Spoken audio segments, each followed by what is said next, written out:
There are a couple of things that I like about working security. First and foremost, I'm a night owl. I've always felt more comfortable being awake while the rest of the world is asleep. This could be because of a lifetime plagued by insomnia, or maybe just because of the simple fact that most people are assholes. Then again, what's the old saying? If you keep bumping into assholes all day, chances are you're the asshole. Either way, the bulk of humanity and I don't see eye to eye on a lot of things, and it's probably best if we keep as much distance from each other as possible. I'm happier for it, and let's face it, so are you. Security is a nice gig for people like me, especially when working the graveyard shift. Most of the time, it's a whole lot of nothing that comes with a slight bump in the salary for working undesirable hours. The problem is that it's kind of hard to work security without other people. The company I work for likes to pair you with at least one other person for insurance reasons or something like that. And for the last 6 months, that hasn't been too bad.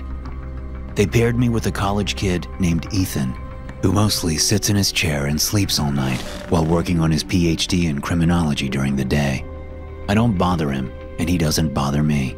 It was a match made in heaven. But a couple of months ago, some vandals started tagging the mall in the dead of night. Ethan and I got read the riot act since it happened while he was asleep, and I was off smoking a joint. So, they shackled us with Howlett. Trust me, you know Howlett.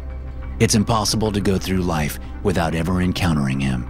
He's the stereotypical security guard, the guy who always wanted to be a cop and would litter the mall with dead bodies if they ever let us carry a gun.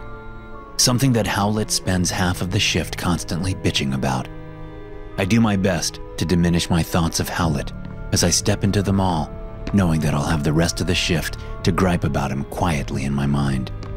Might as well enjoy the last few minutes of tranquil silence as my footsteps echo across the abandoned mall a couple minutes past closing.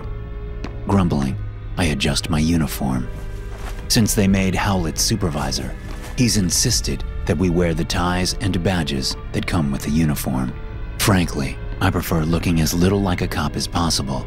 People expect less of you then. I make my way upstairs to the unmarked door. It used to have security written in big, bold letters, but Howlett had maintenance strip it clean. You can't just announce to the criminals where you are. Ethan encountered something that he had learned in school about community policing. Apparently, the presence of authority can deter people from committing crimes. Makes sense to me. You're not going to rob a bank if 5-0 is parked up front, sipping coffee. Howlett hadn't listened, and now, every time I see it, it's a stark reminder of his pathetic display of authority. Pushing open the door, I'm greeted with a bit of nostalgia. 2 chairs sit in front of a bank of black and white monitors. Ethan is dozing in one of them, wireless earbuds plugged into his ears. I stop at the table and frown at the empty Krispy Kreme box. Guess the last shift forgot to restock. Again. Sighing, I fill a cup of coffee and sit adjacent to Ethan. Sipping from my coffee, I think maybe we got lucky and Howlett has taken a sick day. But then I catch him on one of the monitors, moving toward us with a briefcase in tow. I let Ethan sleep a couple minutes more, then nudge him awake. Oh, hey, Jerry. Ethan's red eyes are rimmed with heavy shadows. I don't know how the kid finds the energy to keep up his full-time studies with a full-time job, even if he spends most of the latter sleeping whenever possible. What's up? I hold up my hand and start counting backward. 5, 4, 3, 2. All hands on deck! Howlett screams. His skin is tinged redder than usual. We got a code red 13! Ethan and I exchange confused glances. He's too tired to remember all the codes that Howlett's been hammering into us since taking over, and I never bothered learning them to begin with. Raising the coffee to my lips, I take a drink and then hazard a guess. That guy sniffing shoes in the ladies' footlocker is back? Howlett stiffens, his mustache bristling like a cartoon walrus. Suspicious package left unattended. Oh, red 13. I nod and finish my coffee. Sorry, thought you said purple banana 7. Ethan snorts while holding back his laughter, which turns into a fit of pretend coughs when Howlett turns his glare from me to him. I know Ethan needs the job, but there's not much Howlett can do to us if we show up on time and do what he says. I'm going to make sure that it doesn't contain any explosive components. Ethan scoots his chair toward the monitors, putting as much distance between the briefcase and himself. Isn't that something we should notify the police about? The police will be notified if necessary. Don't worry, I completed a module on recognizing homemade explosives.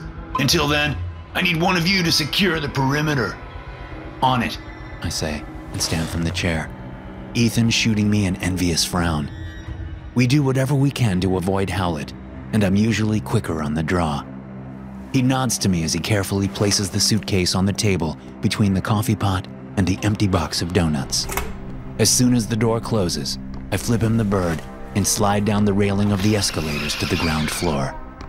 I put on a show of making the usual rounds before stepping out into the cold, early morning air, making my way toward a blind spot in our cameras. I make sure that my radio is turned on so that Howlett won't come looking for me unannounced. After that, I reach into my breast pocket and thumb the joint I'd been saving for tonight's shift. It's a little early, but with Howlett on the case, I've got to take the opportunity while it's presented. I'm smiling as I step back into the mall. The weed has taken its effect, and my head feels light. The dim colors of the closed shops are now vibrant and pulsing. I used to always spark up while I worked, just to pass the time. Ethan would do it with me from time to time, but Howlett has scared him straight. Speaking of Howlett, it's weird that he hasn't checked in yet. I glance down at my watch. It's been almost 20 minutes. He usually calls in for a sit rep by now. Rather than dwell on that, I cherish the feeling. It's almost like old times, partly from enjoying the slight sense of freedom, but mostly from my impaired movements. When I finally make it back to the security room, I blink. As usual, Ethan's snoozing in his chair, earbuds back into place, but there's no sign of Howlett. My mouth hangs open as I stare at the table. Wherever Howlett went off to, he must have replaced the donuts before he left. There's a fresh 12-count box resting on the table. I might actually start to like working with the grumpy bastard, so long as he doesn't pay too much attention to the smell coming off my clothes. I reach into the box and then blink at the strange artwork staring back at me. Hallucinations from smoking weed are just supposed to be the stuff of ultra-conservative propaganda like reefer madness. But there's no other way to explain the grisly sight staring at me. It's a wad of red goop leaking from the wall and onto the floor. I stare closer, and I recognized the bloody bristles. It's Howlett's face. Something skinned him alive and stuck his face to the wall. I yelp and step back, but something clamps down on my wrist. The lid to the Krispy Kreme box closes tight, drawing a spray of blood. As I scream, one corner of the box opens. A long, slithering tongue snakes out from the back. It laps at the wall, mopping away the blood and leaving a trail of saliva. Then it curls around the remains of Howlett's face. It snaps, withdrawing like a fly on a frog's tongue as it retracts into the box and belches. Pain shoots up my arm as I'm yanked forward. Half of my arm goes missing in another spray of blood. I scream and call out to Ethan, reaching out with my remaining hand. He remains sleeping in his chair, unable to hear me from the music blaring in his earbuds. I scream louder, hoping that maybe I can get through to him. My body launches forward again as the box opens. Rows of jagged teeth surrounded me as my head plunges into the box. I buck and struggle, but my legs lift from the ground as the tongue wraps around my waist. Hot air engulfs me, and slime falls over my face as my chest falls on the teeth and the box closes shut. My eyes open slowly, disorientation wrapping around me as it always did after a long sleep. Between working on my PhD and the graveyard shift at the mall, the sensation is not frequent. Usually, I can only count on getting a few 15-minute bursts of shut-eye with Howlett working as our supervisor. Luckily, I can usually count on Jerry to nudge me awake whenever he's looming nearby. My eyes nearly bulge out of my head as I see the time on my phone. 10:30? Shit, I overslept for 2 hours. Spinning in my chair, I look around for the others, but Jerry and Howlett aren't anywhere in sight. Not even Greg and Terry, the two guards that usually relieve us for the day shift.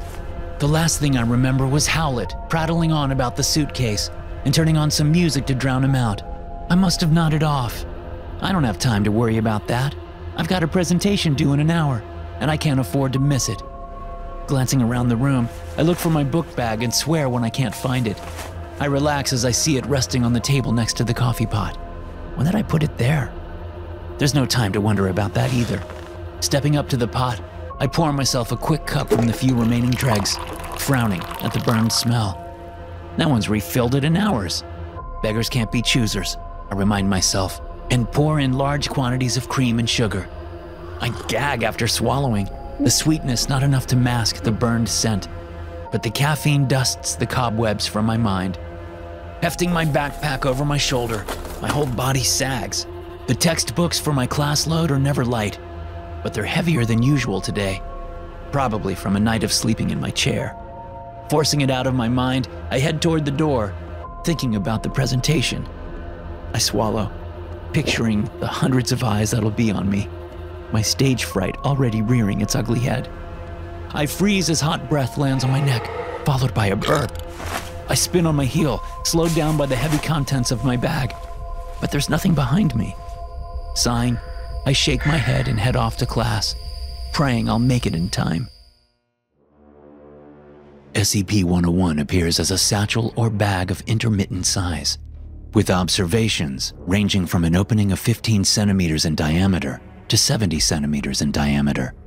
The depth of the container has varied with no standard mean of equality to the relative diameter.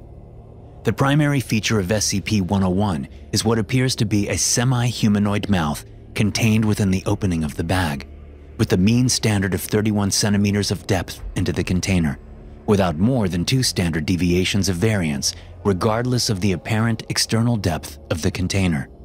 The mouth consists of 32 teeth of an off-white hue, all of equal shape and size, consisting solely of incisors of approximately 10 centimeters in length. It has been observed, albeit not measured with accuracy, that within the mouth there is a tongue of indeterminate length, with observations ranging from 50 centimeters to 3.5 meters. The mouth appears wet and spongy. However, all attempts at removal of possible fluids have resulted in failure with damage to the instruments and harm to the personnel. The current decision is that SCP-101 may be a part of a larger entity of extra-dimensional origin. SCP-101 is not externally mobile, however. Internal movements within the container can affect minor movements of the exterior of the container that consists of SCP-101's covering. It is understood that due to the nature of the size and probabilities of the container and object within, the object is of extra-dimensional interaction, if not origin. SCP-101 has exhibited polymorphic abilities, as well as a low level of sentience. SCP-101 has changed appearance and shape with the apparent end of enticing a subject into reaching within the container. These appearances have ranged from money satchels to deli boxes to Krispy Kreme containers to candy bags, all of which have an external appearance that is indistinguishable from that of the real containers. It has been proposed that SCP-101 is semi-sentient in its attempts to lure subjects in. SCP-101 is currently in use as a means of refuse disposal for Site-19. SCP-101 has not shown adverse reaction to having foreign matter introduced to it, including, but not limited to, paper product, sewage, cafeteria refuse, metals, polymers, oils, and other products which are not consumable by any known biological entity.